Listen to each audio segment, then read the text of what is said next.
Et le pire de tous, tiens, vous me direz dans le chat si ça vous est déjà arrivé, il y a parfois de l'écoute, mais par contre, il y a aucune considération. En fait, la problématique des associations que j'observe au quotidien, c'est plus vrai dans le sport que dans d'autres associations culturelles. Il y a quand même une prise en compte. Éducation populaire, il y a des modes d'engagement et ils peuvent s'exprimer. Mais dans le sport, les bénévoles exécutent beaucoup. Mais globalement, il y a un manque d'écoute et d'espace de parole. Et quand votre bénévole vous dit: «Ah, mais il y a un problème, il n'y a jamais personne à la table de marque dans le sport.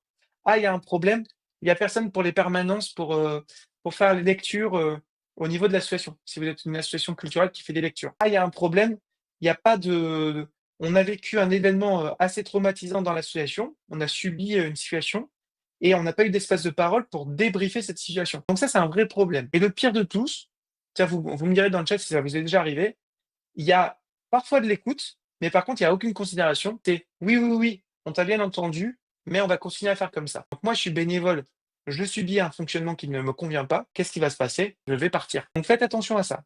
Et ensuite, le vrai problème, comme j'ai dit tout à l'heure, ça va être les conflits internes et une ambiance négative. Donc, quand vous êtes dirigeant d'une association, quand vous êtes dirigeant d'une fondation ou d'une structure d'intérêt général, il va falloir absolument remercier et créer une ambiance positive. Oui, c'est difficile. Oui, on manque de moyens. Pour autant, on a une bonne ambiance et on prend du plaisir à faire ensemble.